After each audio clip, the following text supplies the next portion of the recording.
Zdravím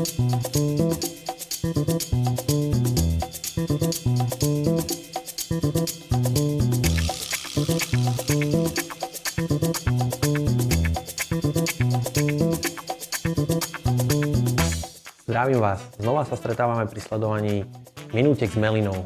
Dnes som si pripravil recept pre tých, ktorí radi pečú. Bude to celozrnný kefírový chlieb. Na tento budeme potrebovať celozrnnú múku, hladkú múku, droždie, prastu, cukor, olivový olej, soľ, vodu a dôležitou ingredienciou je kefír od meliny. Začneme prípravou kvásku. Do vody si pridáme polievkovú lyžicu cukru,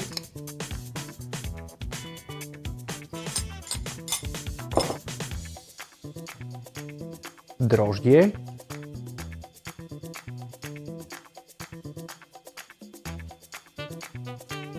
cukor a droždie si rozmiešame.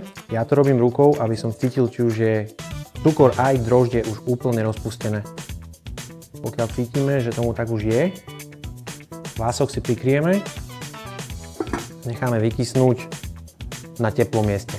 Do veľkej misy začneme kombinovať všetky súčasti. Múka, celozrnná hladká,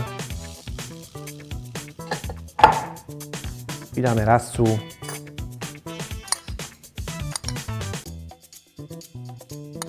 dve a kľudne aj 3 polievkové lyžice. Teraz si pridáme kefír, ktorý je prospešný na črevnú mikroflóru, ale zároveň je aj výbornou náhradou vody pri každom druhu cesta.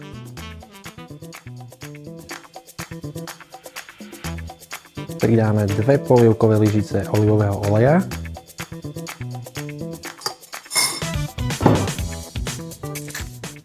Soľ pridávame podľa chute. Niekto solí viac, niekto menej. Pridáme zhruba 1 polievkovú lyžicu.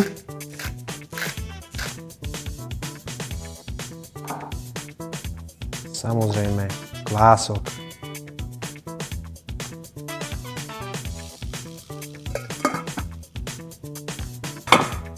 Všetky ingrediencie spolu miešame rukou. Kto má doma výkonný kuchynský robot, môže ho použiť na vymiesenie cesta, pretože toto cesto je dosť tuhé. Cesto hnietime, kým nám nevznikne tuhá hmota, ktorá sa nám nelepí na strany misy.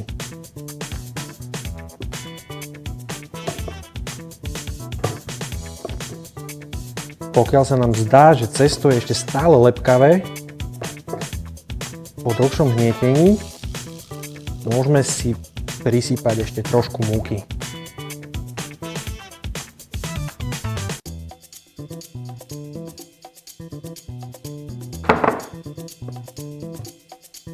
Nepridávame jej však príliš veľa, cesto by nám potom nemuselo dostatočne vykysnúť.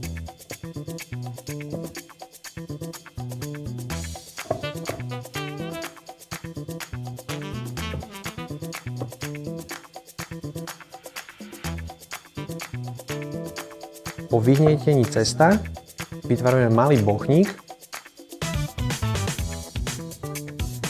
zakrieme utierkou a necháme vykysnúť na teplom mieste.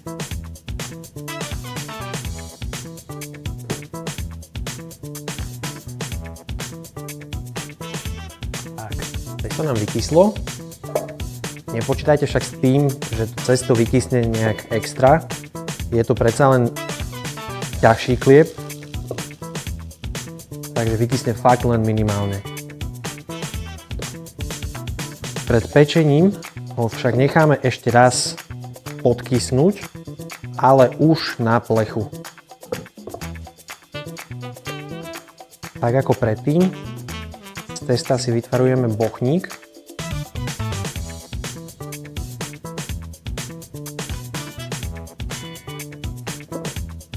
Pesto preložíme na plech.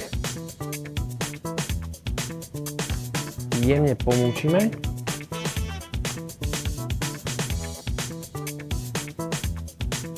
Kvôli krajšiemu výsledku po dopečení môžeme na vrchu narezať napríklad do kríža. Takto pripravený chlieb pečieme v rúre prvých 25 minút na 230 stupňov a potom ďalších 10 až 15 minút podľa toho, akú farbu chleba chceme.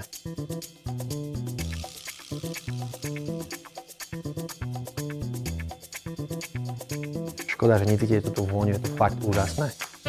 Mám pre vás jednu radu. Ak chcete, aby vám kôrka na čerstvo pečenom chlebe zmekla, zabalte celý chlieb po dopečení na vlhčenej utierky po dobu, kým nevychladne. A ja vám dobrú chuť, sledujte naďalej Minútky s Melinou na www.melina.sk.